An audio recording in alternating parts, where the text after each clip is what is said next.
요즘은 다들 차나 뭐 집이나 이렇게 현관 들어갈 때도 리모컨이나 키패드들이 있어서 열쇠를 많이 가지고 다니지는 않습니다. 그런데 얼마 전만 하더라도 사업을 하시는 분이나 뭐 일이 많으신 분들을 보면 특징이 열쇠를 이만큼씩 한 꾸러미씩 가지고 다닙니다. 그래서 만나 뵐 때 보면 책상 위에 열쇠가 이만큼 탁 올라가면 예전에는 좀 있어 보였습니다. 그래서 열쇠를 보면 어떤 분은 열쇠가 멍이 큽니다. 이거는 무슨 열쇠였었는데 보니까 멋있어 보였어요. 요즘은 그렇지 않죠. 열쇠를 그렇게 많이 가지고 있으면 예전에 참 있어 보였지만, 그런데 문제가 뭐냐면 열쇠라는 게 다 비슷비슷하게 생겼어요. 뭐 열쇠가 뭐 특별하게 생긴 거 없잖아요. 그 색깔도 비슷하고 모양도 비슷해서 정작 급할 때 어떤 문을 열어야 되면 마음이 급하면 열쇠를 더 못 찾는 거예요. 허둥지둥 막 허둥지둥 그래서 열쇠를 찾는다고 한참 헤매다가 또 땅에 뚝 떨어지고, 또 예전에는 뚝 떨어져 어디 쑥 빠지면 또 막 그거 찾는다고 또 난리를 치는 그런 일들을 많이 봅니다. 열쇠가 많으면 참 좋은 것 같지만, 정말 이 어떤 문이 있을 때 아무리 열쇠가 많다고 하더라도 그것이 도움되는 게 아니라, 그 문에는 그 문을 열 수 있는 정확한 열쇠는 하나밖에 없기 때문에 그 열쇠를 정확하게 찾는 것이 열쇠가 얼마나 많이 있는 것보다 훨씬 더 중요한 일이에요. 우리의 믿음 생활도 그렇습니다. 우리가 믿음 생활을 많이 하다 보면 경험이 많이 늘어납니다. 이런 경험도 있고 저런 체험도 있고, 이런 은사도 받아봤고 저런 기억도 있고, 이런 은혜의 기억들도 있습니다. 그렇게 하다 보면 아는 것도 많고 뭐 말도 많고 할 수 있는 것도 많다 보니까, 문제가 뭐냐면 우리에게 어떤 중요한 문제, 위급한 문제가 생겼을 때 이 문제를 어떻게 해결해 나가야 되는가를 오히려 잊어버리고 헤맬 때가 훨씬 더 많더라는 것입니다. 오히려 내가 믿음이 처음 생활할 때는 단순합니다. 기도합시다 그러면 기도했습니다. 찬양합시다 그러면 찬양했습니다. 전도합시다 그러면 전도했습니다. 그런데 이제는 신앙생활이 길어지고 오랜 세월 지나 보니까 할 게 너무 많고 하고 싶은 게 많고 경험도 많다 보니 이 문제는 어떻게 해야 될까 하고 자꾸 자기들의 생각들이 나오는 거예요. 그렇게 여러 가지 경험들과 아는 것이 많아서 정말 중요할 때는 오히려 헤매는 경우가 우리들은 많이 경험하게 됩니다. 오늘 본문에 보니까 산 아래에서 예수님을 기다리던 제자들이 바로 그런 모습이었다는 거예요. 베드로와 요한과 야고보가 예수님과 함께 산 위로 올라 기도하러 올라갔습니다. 우리가 감사절 전에 그 말씀 묵상했지 않습니까? 그래서 예수님께서 기도하는 중에 모습이 변화됐어요. 그래서 누구와 나타났어요? 그 옆에 모세가 나타납니다. 엘리야가 나타납니다. 그래서 예수님과 그 세 분이 서로 이제 얘기를 나누는 것을 베드로와 요한과 야고보가 본 거예요. 너무 감동스럽습니다. 거기다가 하늘에 하나님의 뭐 소리가 들립니다. 너희는 이의 말을 잘 들어라. 그 감격을 안고 이제 그 이튿날 예수님과 함께 산에서 내려오는데 그 뜨거운 마음을 안고 산에서 내려오는데 봤더니 산 아래에 있는 제자들은 지금 우왕좌왕하고 있더라는 거예요. 그것이 오늘 본문 37절에서 40절까지 그 말씀을 우리들에게 보여주고 있습니다. 제가 한 번 더 읽겠습니다. 이튿날 산에서 내려오시니 큰 무리가 맞을새. 누가 내려왔어요? 예수님과 그 세 명의 제자가 내려왔어요. 큰 무리가 맞을새 많은 사람들이 있었습니다. 무리 중에 한 사람이 소리 질러, 급한 거예요. 소리 지른 거 급한 거예요. 소리 질러 이르되 선생님, 청컨대 내 아들을 돌보아 주옵소서. 이는 내 외아들이니이다. 귀신이 그를 잡아 갑자기 부르짖게 하고, 귀신이 오면 막 소리 지르고 경련을 일으켜 거품을 흘리게 하며 몹시 상하게 하고야 겨우 떠나가나이다. 그래서 제가 당신의 제자들에게 이 귀신을 내쫓아 주기를 제가 구했으나 그들이 능히 하지 못합디다.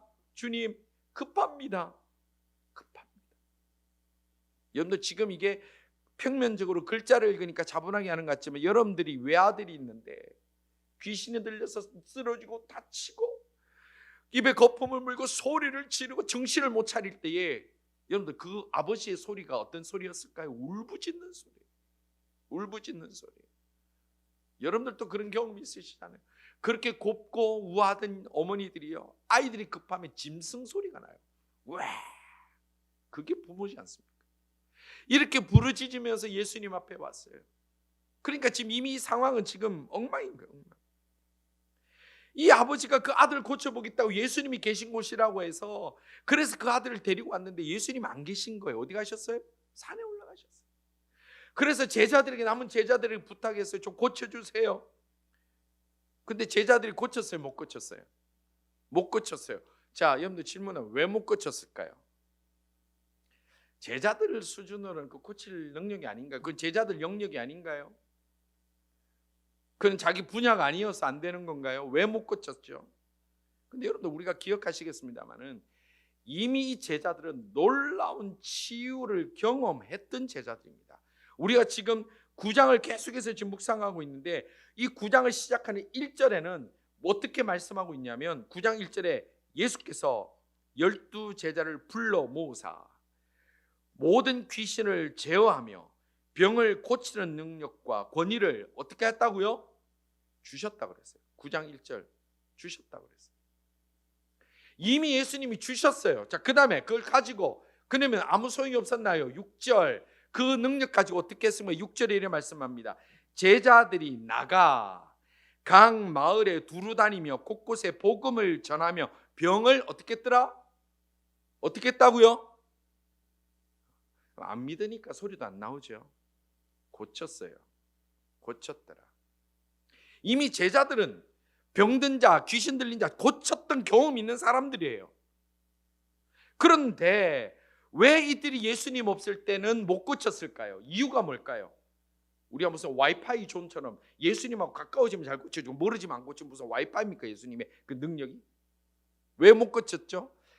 많은 주석가들의 해석이 있는데 주석가들이 뭐라고 얘기를 하냐면 이들이 못 고쳤던 이유는 예수님께 받은 그 능력, 그 체험들이 있음에도 불구하고 이들이 오히려 그 체험과 경험과 과거의 기억 때문에 그들의 경험과 그들이 할 수 있을 거라고 생각했기 때문에 못 고쳤다라고 얘기합니다. 저도 이 주석을 지지합니다. 우리가 신앙생활할 때에 우리의 문제가 뭐냐면 경험이 너무 많기 때문에 그렇습니다. 우리가 어떤 문제를 만났을 때 헤매는 이유가 뭐냐면 우리가 너무 아는 것이 많기 때문에 그렇습니다. 우리가 어떤 문제를 부딪혔을 때 우리가 거기에서 믿음으로 돌파하지 못하는 이유는 우리가 너무나 많은 체험들을 했기 때문에 오히려 정확한 열쇠가 무엇인지 잊어버리고 살아갈 때가 많이 있기 때문에 그렇다는 것입니다. 이들이 이미 경험이 있었습니다. 가서 치유가 있습니다. 귀신이 떠나갔습니다. 그것을 보면서 이들이 경험이 쌓이고 이들이 그런 기억들이 있기 때문에 오히려 본질을 잊어버리고 그 치유의 근본 이유, 그 순수함을 잃어버렸기 때문이라 그렇게 볼 수 있는 것입니다. 우리 사랑할 때도 그렇잖아요. 처음 사랑할 때는 이 사람을 위해서 생명을 바칠 것 같잖아요. 이 사람 없으면 죽을 것 같잖아요. 그런데 조금 지나면 어떻게 돼요? 이 사람 때문에 죽을 것 같죠. 변하는 거예요. 이민 처음 왔을 때도 마찬가지예요. 내가 이제 새로운 곳에 가서 살아가니까 내가 이제 새로운 마음으로 내가 새롭게 살아가리라. 그 마음대로 쭉 살아가자든가요? 바뀌잖아요. 우리가 결혼해서 첫 아이를 낳습니다. 나는 이 아이에게 최고의 아빠가 되리라, 최고의 엄마가 되리라. 다 바뀌어요. 믿음도 그렇더라는 거예요. 우리가 처음 신앙생활 합니다. 나는 기도하는 사람이 될 거야. 나는 말씀대로 살 거야. 나는 죄에서 멀어질 거야. 그렇게 결심하고 오지만 살아보면서 경험하고 은혜를 참하고 수련을 체험하면서 그 결심이 굳어지는 게 아니라 이렇게도 살아가네. 저렇게도 살아가네.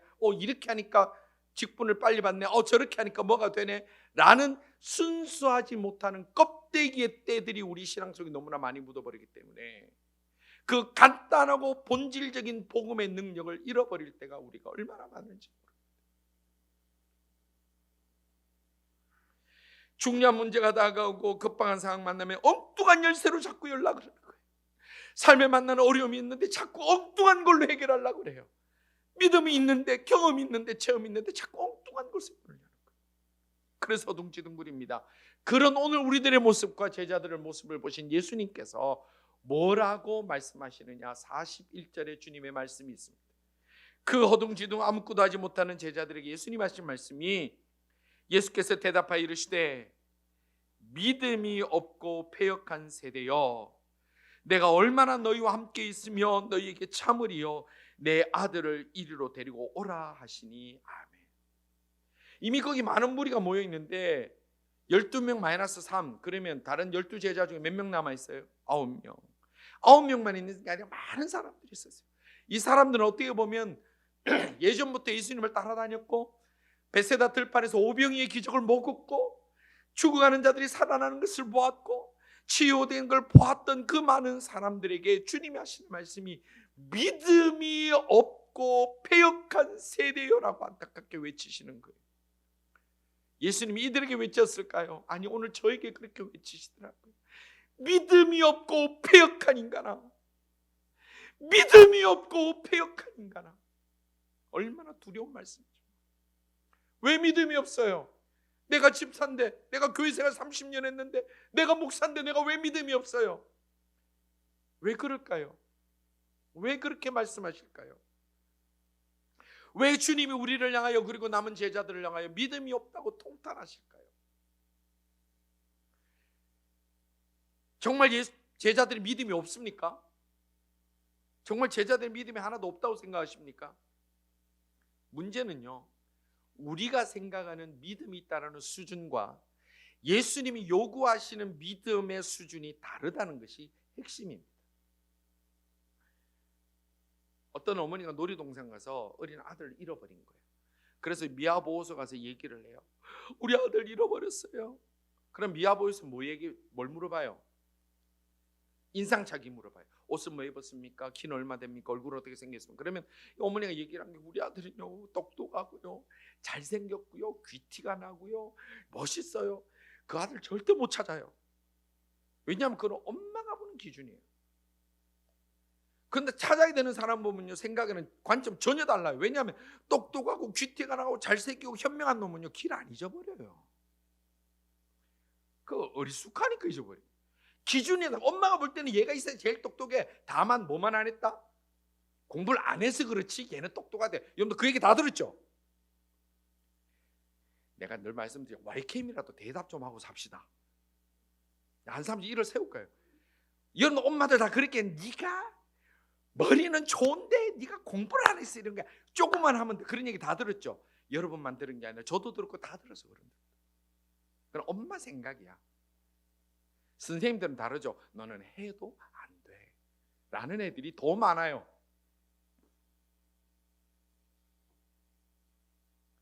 우리가 볼 때는 제자들 믿음이 커요. 왜냐하면 다니면서 곳곳에 마을 다니면서 복음 전했지요, 예수를 전했지요, 치유했지요, 병 낫게 했지요. 그 정도면 됐지. 우리 교회에서 어느 성도님이 기도하고 우리 장로님이, 우리 권사님이 기도에 뜨겁게 봐서 가는 곳마다 기도했더니 병자들이 낫고 가는 곳마다 전도하면 믿음, 우리가 볼 땐 그 최고 아니에요? 최고죠? 우리 YCAM 중에도 전도 열심히 하고 막 기도하고 막 뜨겁게 하면 최고예요. 근데 문제는 우리가 보는 수준과 주님이 요구하시는 거하고 다르다는 거예요. 주님이 보실 때는 제자들이 마을을 곳곳을 다니고 복음을 전하고 치유하는 그런 모습이 있었지만 지금 오늘 현재 이 장면에서 봤을 때는 주님이 뭐라고 하시냐면 믿음이 없고 패역한 세대예요. 오늘 우리가 믿음 줬다고 저 같은 사람이 목사가 돼가지고 믿음 좋은 것처럼 이렇게 뻔뻔하게 있어가지고 설교하고 있을 때에 여러분들은 저보고 믿음 좋다고 생각하는 사람이 한 2명 계실지 모르지만 주님 보실 때 저도 마찬가지예요. 믿음이 없고 패역한 인간인 거예요. 오늘 주님이 우리를 보시고 우리 중심을 보실 때 야, 너 믿음 대단하다고 평가할 만한 사람이 우리 가운데 누가 있겠으며 얼마나 있겠냐고요. 만약에 그런 확신이 드신 분은 여러분들 정말 좋은 교회를 찾아가시기 바랍니다. 우리 교회는 아직은 그런 수준이 못 되는 것 같아요. 우리가 누가 그런 사람이에요? 지금 우리가 볼 때는 제자들 대단해요. 기준이 달라서 그래. 기준. 그럼 왜 우리의 믿음의 기준이 예수님이 돼야 됩니까? 히브리서 12장 2절에 믿음에 대한 평가 기준은 철저히 예수님이라고 말씀하셨어요. 믿음의 주요 또 온전케 하시는 이는 누구라고 그랬어요? 예수님. 그럼 믿음을 평가하는 기준 누구라고요? 예수님이란 제가 아니에요. 목사도 아니고 우리들이 아니에요. 우리들이 볼 때는 믿음 좋습니다. 와, 그럼 우리들 기준이에요. 우리들 기준이에요. 제가 좋아하는 말 도토리 키재예요. 조금 나을 뿐이고 조금 그냥 다 우리 거기서 거기에요. 믿음이 있다 없다는 주님이 기준이기 때문에 그 기준을 우리가 어떻게 할 수는 없는 거예요. 우리 와이캠들 다, 우리 다 따님들 집에 보면 부모님들은 자기 딸 보면 뭐라고 얘기해? 이것도 여러분 다 들어보셨을 거예요. 우리 딸이 세상에서 제일 예쁘다. 우리 딸 보면 우리 딸 미스 코리아네. 그런 얘기 못 들어보셨어요? 그러면 친엄마랑 맞는지 봐야 돼요. 여러분 놀라운 사실 말씀드릴까요? 저도 우리 집 딸들 보고 그렇게 얘기를 해요. 놀랍지 않습니까? 에? 그렇게 대놓고 웃으면 어떡합니까? 딴 데는 반응도 안 하다. 왜냐하면 이게 제 기준에는요 저희 집 딸 미스 코리아 같아요. 근데 제가 맨날 우리 딸 미스 코리아다 그래도요, 미스 코리아를 결정하는 건 제가 아니라 한국에 있는 미스 코리아 협회에서 결정하는 거예요. 미스 코리아 협회에서 너는 아니야 그러면 아닌 거예요. 그걸 가지고 내가 왜 우리 딸이 뭐가 모자라 가지고 미스 코리아 아니냐고 달라들어봐요. 그 사람 어리석은 사람. 우리의 믿음의 기준은 우리가 정하는 게 아니라 하나님이 정하시는 거예요. 근데 놀라운 건 교회에서 우리가 정해요. 어떤 분이 저보고 와요. 목사님 이분 너무 믿음 좋지 않습니까? 왜 목사님이 이분의 믿음을 모릅니까? 나는 모르겠는데 왜 자꾸 저인데 그 사람의 믿음이 좋다는 걸 저인데 확인시키려고 그래요. 그거 아무 의미 없는 짓이에요. 기준은 하나님밖에 없어요. 여러분들의 믿음의 평가를 사람들에게 받으려고 하지 마시고 주님이 보실 때에 그래 네가 나를 사랑하는구나, 그 주님의 마음, 주님의 음성을 들을 수 있는 하나님의 사람들 다 되시기를 주님의 이름으로 축원합니다. 그것이 진짜예요. 진짜 천만인이 박수를 치고 천만인이 당신을 위대하다더라도 그 속에 얼마나 썩은 것이 들어있는가는 주님이 아시고 그 사람이 아는 거예요.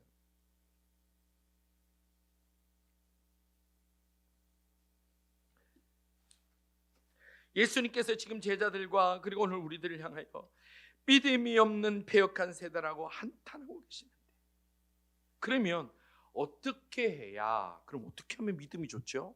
어떻게 그럼 예수님도 혼 안 나고 살 수 있을까요? 어떻게 하면 예수님 오늘 믿음 좋다 얘기를 할 수 인정받을 수 있을까요? 그 대답을 예수님이 가르쳐 주셔서 그 길을. 똑같은 사건이 마가복음 9장에도 나와요. 우리 누가복음도 9장인데 마가복음도 9장에 똑같은 사건이 나오는데, 이 마가복음 9장에 보면 예수님께서 이것을 해결하는 방법, 믿음으로 자라나는 방법에 대해서 말씀을 하시는데, 그 내용을 보면 이런 얘기가 나옵니다. 이제 여기는 지금 여기서 우리 누가복음 여기서 끝났죠. 마가복음 그 뒤에 얘기가 나와요.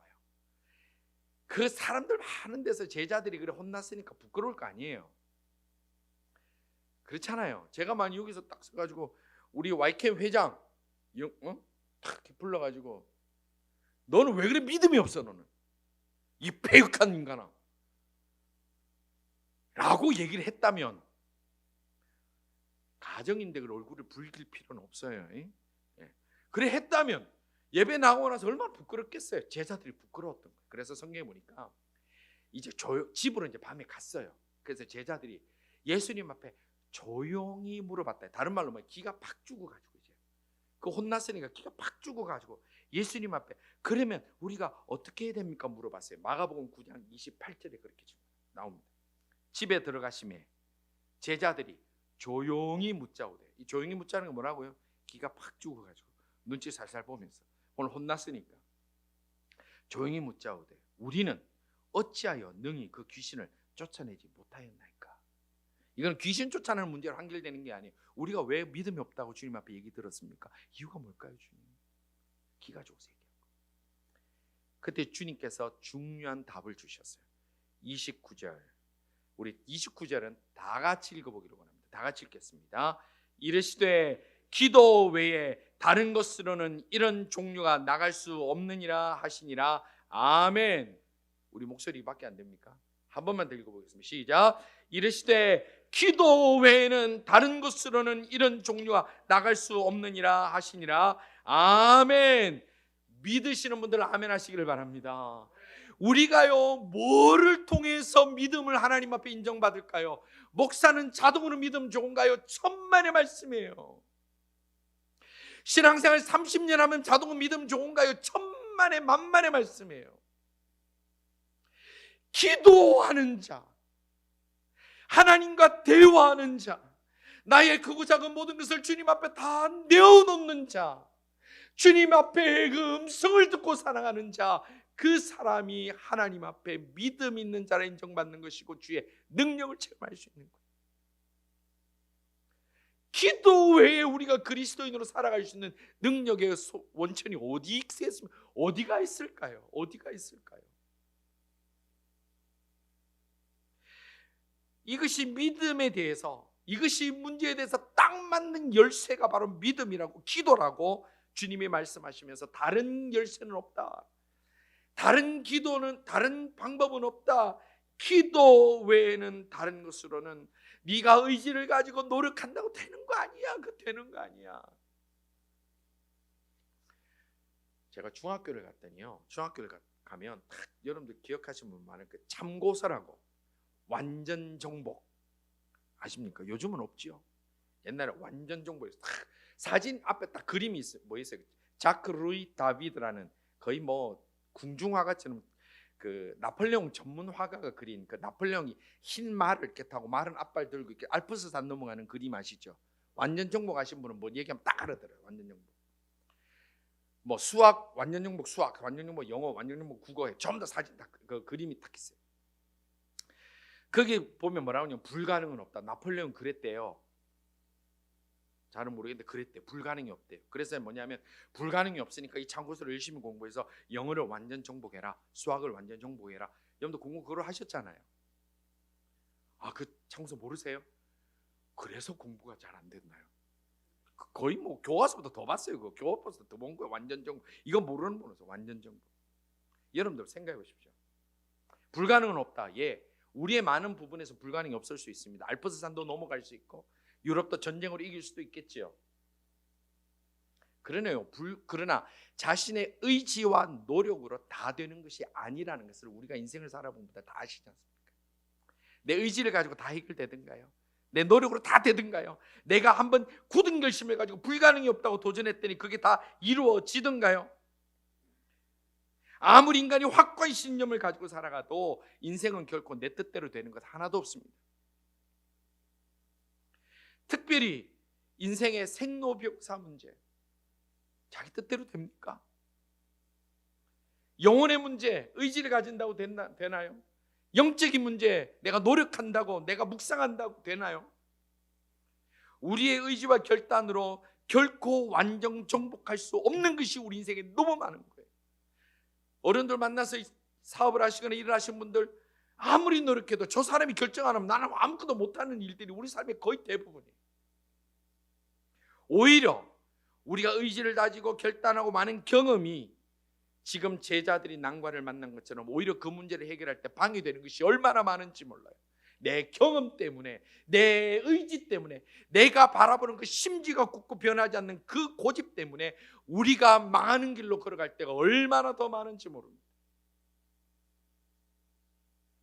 그런데 정말로 불가능이 없는 모든 닫힌 문을 여는 만능 열쇠는 우리 예수님께서 기도라고 말씀하셨습니다.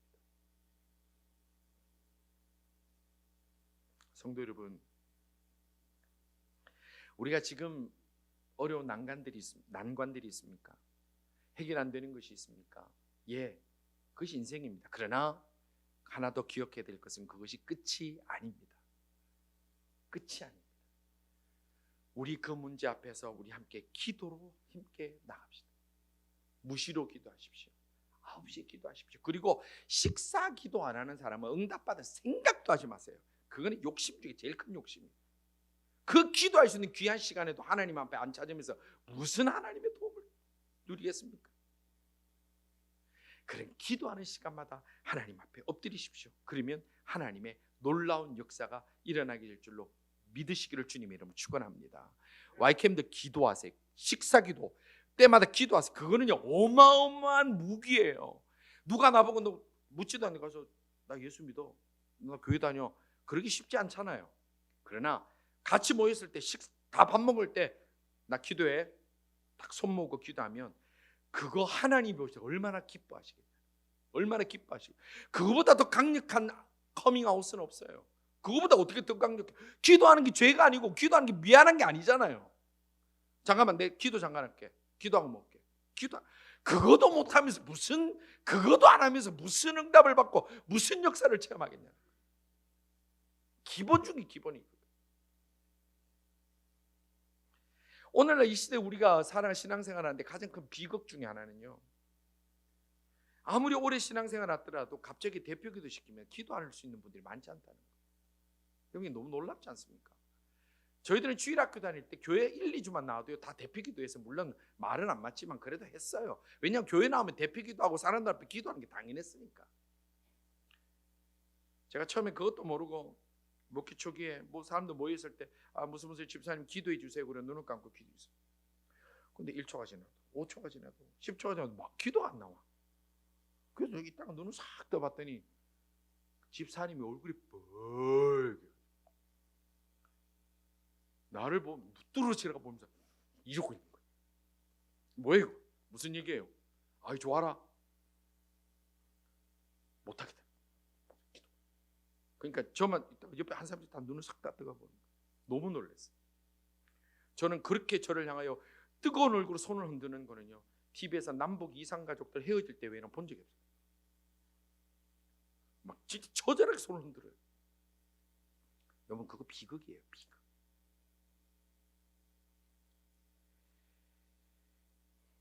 성도 여러분, 믿음의 기준은 우리가 얼마나 기도할 수 있느냐에 달려 있습니다.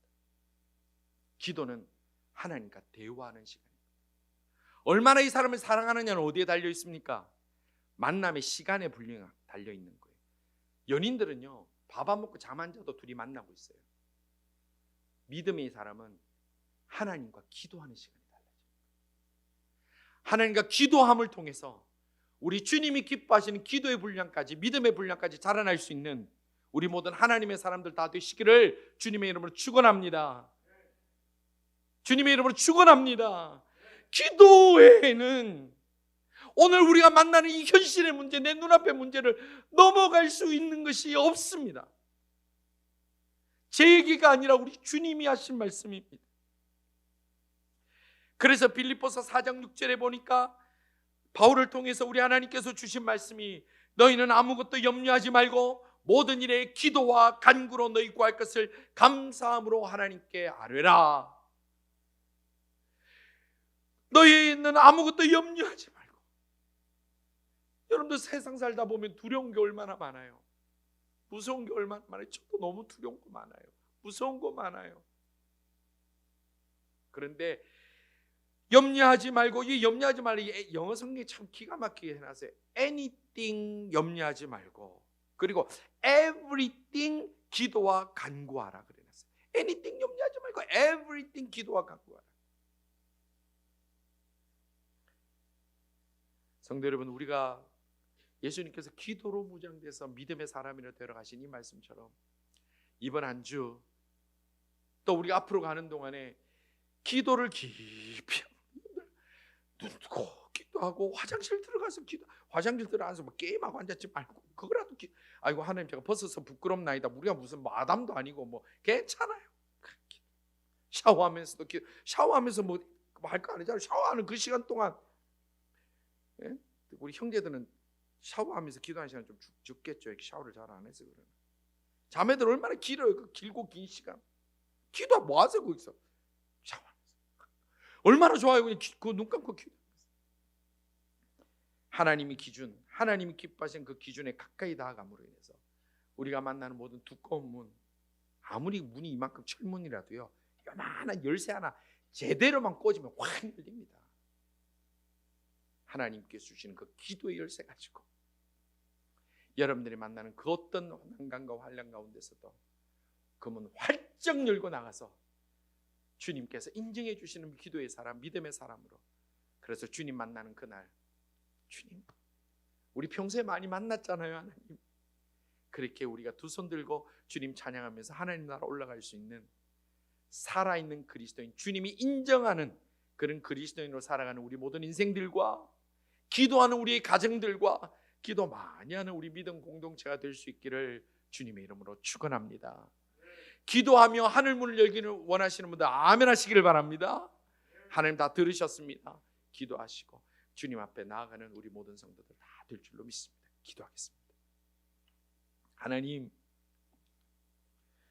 기도하지 않고 문 열리기만 기다리는 어리석은 저희들을 용서하여 주시옵소서. 과거의 경험과 체험과 아는 것이 오히려 복음의 순수성을 잃어버릴 때가 많음을 저희들이 깊이 깨닫고, 날마다 처음 예수님 만나듯 기도하며 부르짖으며 주님 손 꼭 잡고 하루하루를 살아가며 막힌 담을 넘어가며 두꺼운 문을 열고 나갈 수 있는 하나님의 사람들 다 되는 그 은혜를 체험하는 온 성도들 다 되도록 주님 역사하여 주시옵소서. 하나님 외에 기도 외에 다른 길이 없음을 저희들이 확실히 믿고, 무슨 일을 만나든 염려하지 않고 기도와 간구로 감사함으로 하나님께 아뢰며 나가는 모든 하나님의 사람들 다 되기를 원하오며, 이 시간에 그 믿음대로 주님 앞에 나가는 자들에게 응답의 역사를 허락하여 주시옵소서. 이 한 주도 살아가는 동안에 하나님 저희들 불쌍히 여겨주시고 치유하여 주시고, 삶의 순간순간마다 하나님 붙들어 주시며 은혜 가운데 저희들을 사로잡아 주옵소서. 영광 받아 주시고, 교회가 어려움 일 생기지 않도록, 급한 소식 없도록 성도들의 가정과 생각들을 주님 붙들어 주시기 원하오며 예수님 이름으로 기도드리옵나이다. 아멘.